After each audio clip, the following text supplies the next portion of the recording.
Hello, and welcome to your weekly astrological update. And coming into the Christmas week, the solstice week, the Yule week, whatever. Looking at the start with the moon. We started this week with moon moving into Aquarius, still Saturn ruled, right? Aquarius, the old ruler, Saturn.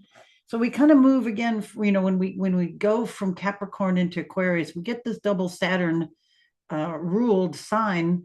And we go from kind of the maybe conservative to more liberal. We go from establishment to populist. We have this transition there. So we're moving into uh, things that are structured to maybe starting to think outside the box on a few things. So now moon making its way through Aquarius.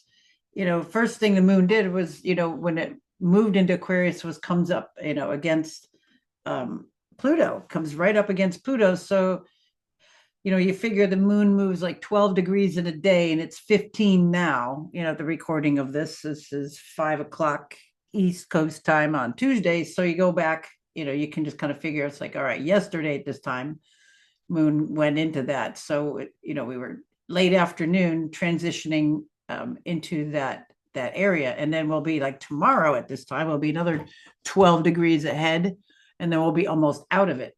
So you can kind of track, the moon moves fast, and I don't like to get totally hung up on it, but it is the mood.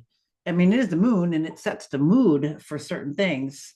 And coming up against Pluto, we might had to deal with some, or through the day, had to deal with some intense kind of things, intense people, intense situations. It is something that could have kind of got a little intense. But thinking with the astrology, it's like, well, let me think outside the box a little bit. Let me feel outside the box. It's moon energy, Aquarius.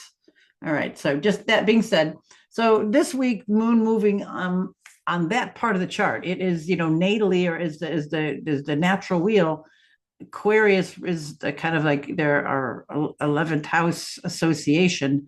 So we have a kind of 11, 12, 1, and 2, because the moon will be making its way through Pisces over Christmas itself on the 25th, and then it'll move into Aries and then into Taurus. So we're going from, we're going over this sector right here. We're going over this, 12th first house cusp, this part of the area where we go from the 11th and 12th house are the, we're on the other, we're on the personal side, or the me side of the chart, and we're on the above side right now with the moon. So our feelings can be more altruistic, a little bit higher view, maybe for others, but still you're in control. It's coming from your ego side.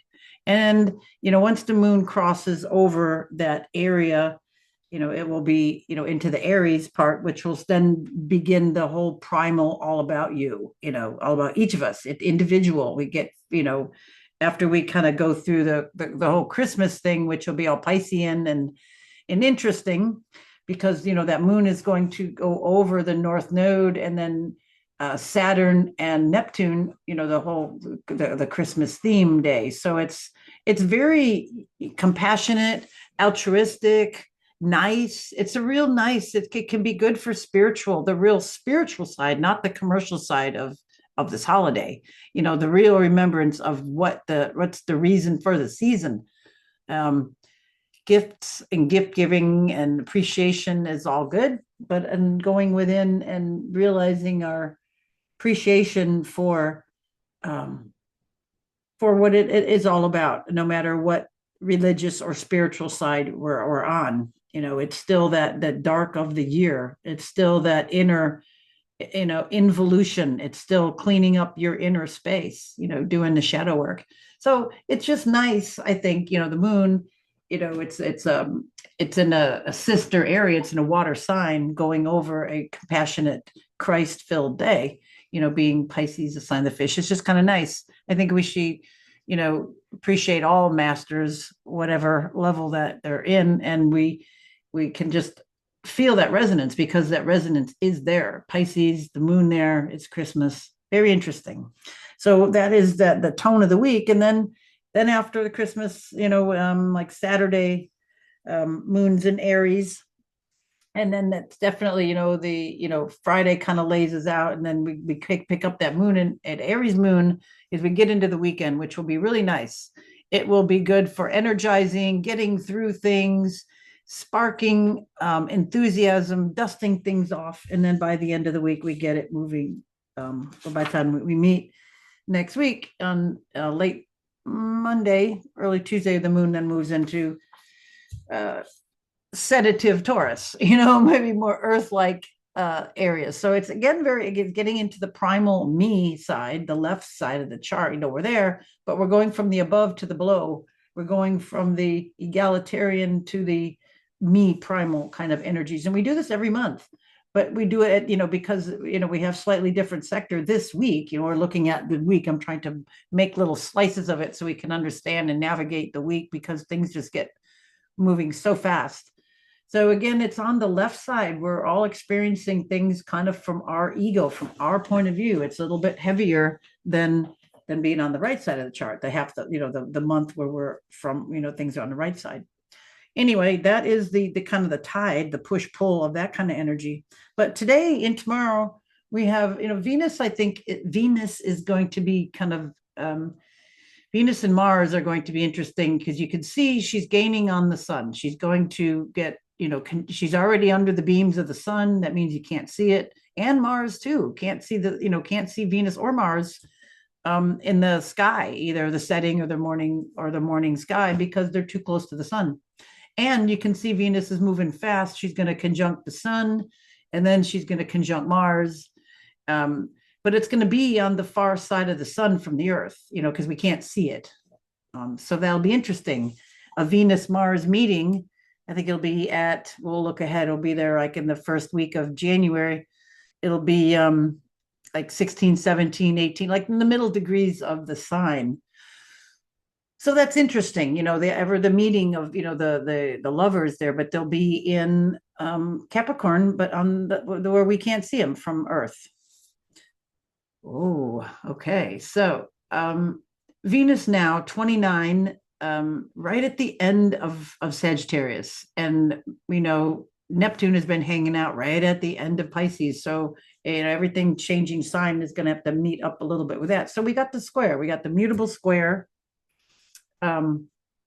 going past, everything has gone past that as it's gone into Capricorn. First, we had Mars there, and then the sun, and then now Venus is going to do that. So what is that? The square, a mutable square. Venus would love to be over there, in the sign of Neptune.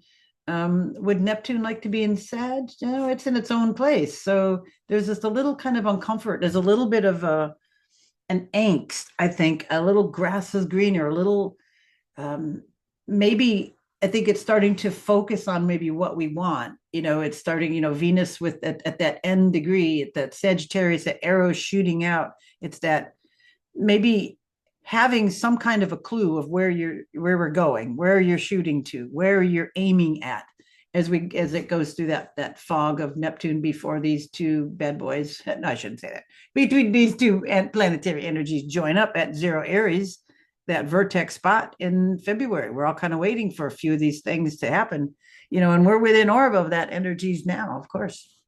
And then now that Saturn is direct, it'll be getting ever closer. So anyway, Venus has that mutable square. And again, the mutable square is the most forgiving of all the squares. It's the least squarey of the squares. Anyway, so there's that kind of mushy energy going on there. So moving ahead, we can see then Wednesday, Venus changes signs, moves into Capricorn. So now we're starting to build our Capricorn stellium, getting into that time of year. And Mercury's our last planet hanging out in Sagittarius, kind of still giving us a little bit of this energy, this overseeing, this communication. Thank you.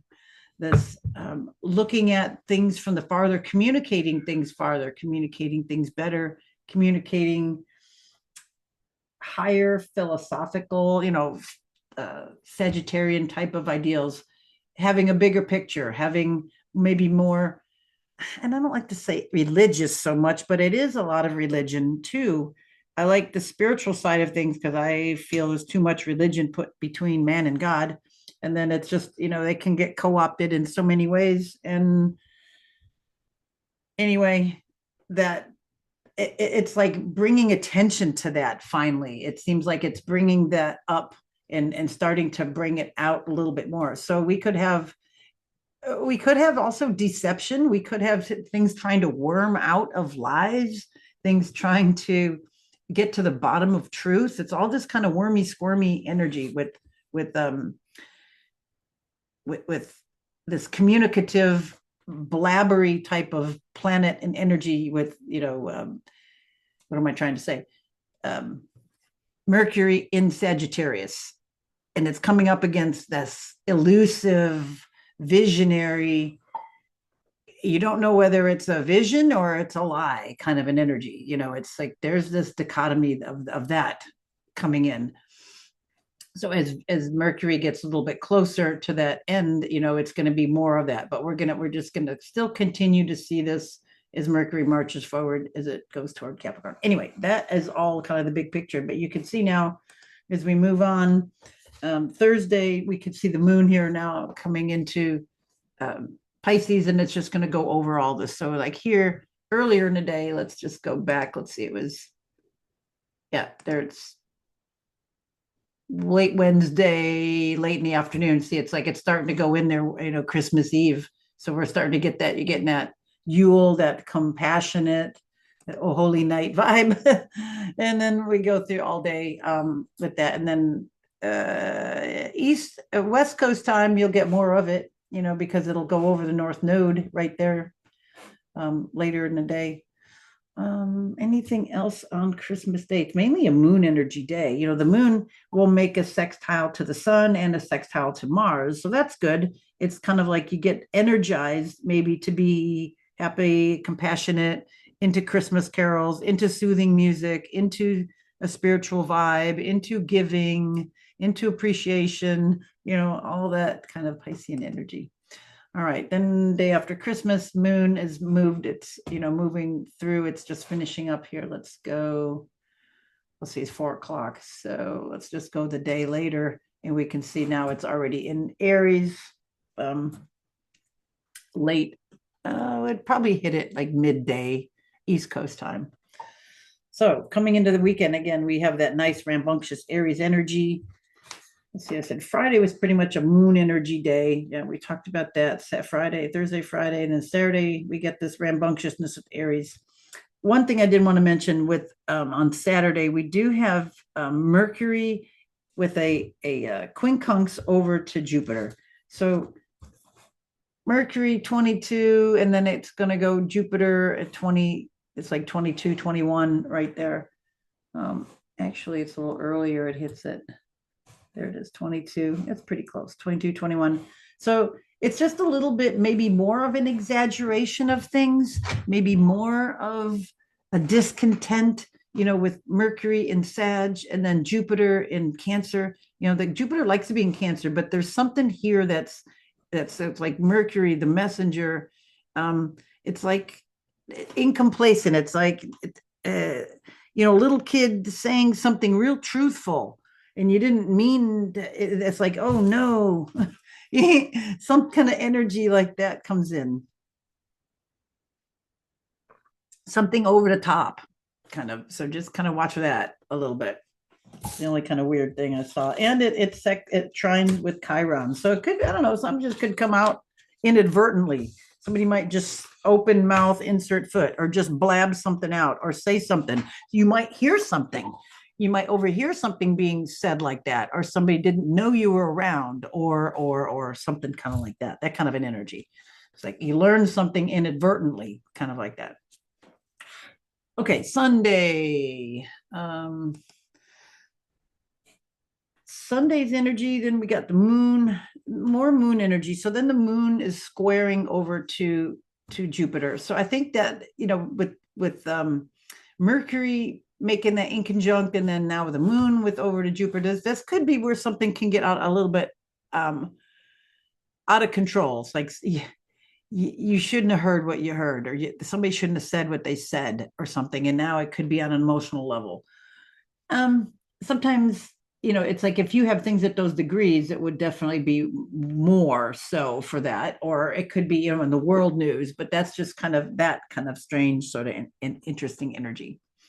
Anything else here? And then the moon trine, let's see, yeah, the moon will square Jupiter, and then the moon trines Mercury. So there you go again. That's why I'm re-emphasizing it, because it hits these planets in a couple different ways, and right over a little bit of time there. So it's kind of like raking that out. It's gone this way and this way. So that's what makes me think it's more evident like that. And then coming into Monday, you could see this little group here working together, our little Capricorn group. So Venus is going ever closer to the sun, but they're kind of moving together around the same speed, but Venus will start picking up and then she'll pass the sun. Okay, but anyway, Monday, moon moves into Taurus. We got, it settles down a lot of this rambunctious Aries energy of over the weekend. Maybe all the holiday stuff, it kind of busts out and then it kind of settles down, after all that hoopla. Maybe, you start doing some self-care, some comfort.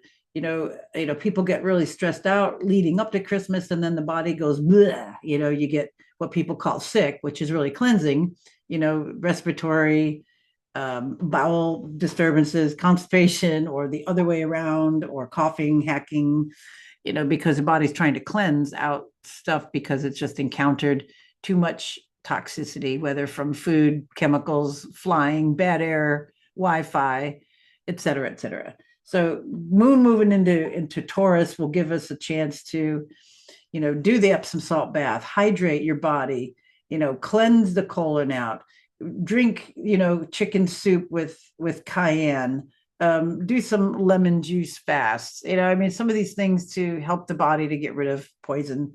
And I think the comfort area, it's not so much just eating more stuff that will plug you up. I think it's like I think people can become more aware of doing things to self-help. Taurus can be really fixed at doing some solid practical things. So that's what I'm putting out for on that thought. And then with Mercury squaring over to Saturn. So Mercury, another reason why I'm saying that is because, again, it's a mutable square, but it's like a little bit of putting in some order in a nice way. It's like instead of denying yourself, you'll put in some things to make yourself feel better or other people better. So Mercury's definitely bringing maybe communication on how to do that with the square. Maybe it's keeping you from hurting yourself or somebody else. It's like here, it's like, yes, I'll drink that nasty soup, whatever, because I know it'll make me feel better. I know, in Mexican restaurants, they make, I think it's called menudo. I think it's a soup. It's like they make it with bone broth and they slow cook meats and broths. And then they have big chunks of like, squash and pumpkin and corn and meat. And, people would come in for it, on Saturdays or Sundays, because they would be hungover. And that would be one of the things that would fix that. I remember talking to somebody who worked in a Mexican restaurant and told me all about menudo, the soup, and that they'd make big pots of it because people would come in for that. And it's, you think about it, bone broth, so nutritious, with salt in it, good salts and vegetables. It's kind of, with the potassium from the vegetables, and, it's just so nourishing, something like that. Anyway, I'm not sure how I got there, but it's a good thing to have that kind of, nourishing, Saturn squaring over to Mercury, knowing it's something's good for you and actually doing it, allowing it to do it with the moon there in Taurus. Okay, one thing I wanted to point out is, I'm just going to go ahead. I just want you to watch a little bit of Venus. It'll cross over the sun, it'll ride together. And then as they get closer to like 16, 17 degrees, there'll be the conjunction there. So almost there. See, it's getting closer. Look at 14, 14, 15. Look at there's 15, 15, 16, and then Venus passes over the sun at 16 degrees and is almost conjunct Mars right there. And then there they are on the 7th, all at 17 degrees, all there. Look at that. Interesting conjunction, isn't that? So we're kind of building up toward that. That's one that we've got looking at, and that's all of that, that male and female energy fused with the sun. It's a massive conjunction over there. And then Mercury has now gone into Capricorn and has joined up with the crew. It's close enough. It's under the beams of the sun. It's not at the 17, but it's still in the pack. And we've got that big stellium there. So things could get a little contracted, could get responsible, order could be put in, a slow methodical way of moving forward. We've got that inner planet energy. We've got all the inner planets there. We've got a lot of the inner planet energy been working through more than the outer planets. Well, we got the outer planet themes as well, but there's this whole crew has been kind of working the pack like this. They were out the whole crew there, moving through the stellium, in Scorpio several months ago, and then into Sagittarius. So it's funny that the orbits right now are kind of keeping them close before they move out, before Mars and Venus move, away. Venus is starting to break away, and then let me just let it go ahead, and you can see now it's gone ahead of the pack, and then it will go closer to Pluto. There it is. It just passed Pluto, and then we're at the end of January, and you can see now the whole pack has gone into Aquarius. Look at that. Look at that. By the time we're at the end of January, not even, it's like a month away today, a month away. We got, everything's starting to go into Capricorn. We still had Mercury hanging out in Sag, but 1 month, and it's like this whole crew is now over there with Pluto. And we add Pluto to the mass, and we get everything in this. I think as we get into January, things are going to get a lot more rebellious. We've got that, again, Saturn ruled, and Saturn's getting ever closer, to its conjunction with Neptune in about a month from here. But this, I think this is like shit's going to start hitting the fan, is how I feel, with all the, just that energy of Aquarius, that radical, rebellious type of energy. I think on a lot of levels, things are going to be, it's a reckoning is coming. Let me put it that way. A reckoning is coming. So let me just do a little bit more of just moving, looking through this, watching how the planets will move. Now, still there, going into February, let's see, is what's the first planet to break out? Mercury. Look at now Mercury's ahead of the pack, and then close to Venus. It's the first one to break out of Aquarius and starting to move into the Pisces side. So we're at the beginning of February, and let's just look at this a little bit more. Neptune has already moved into Aries. Let me just point that out. So we just kind of get a little bit look into the new year. So here's what we go back. So here we go with this whole, with the crew starting to get into Pisces. Now look at February 13th. Saturn is now going to go in, going to go out of it. So the first part of February there, we'll have a little bit of this pack in Pisces, but not too long. Look at it moves out here. Saturn moves into Aries, and then they get ever closer. They're now at the 0 degrees, and then they'll get even closer there. And when Saturn will be like right at 30, it's like 34 minutes. But see, let's look up, and then here they all go. The moon's over there.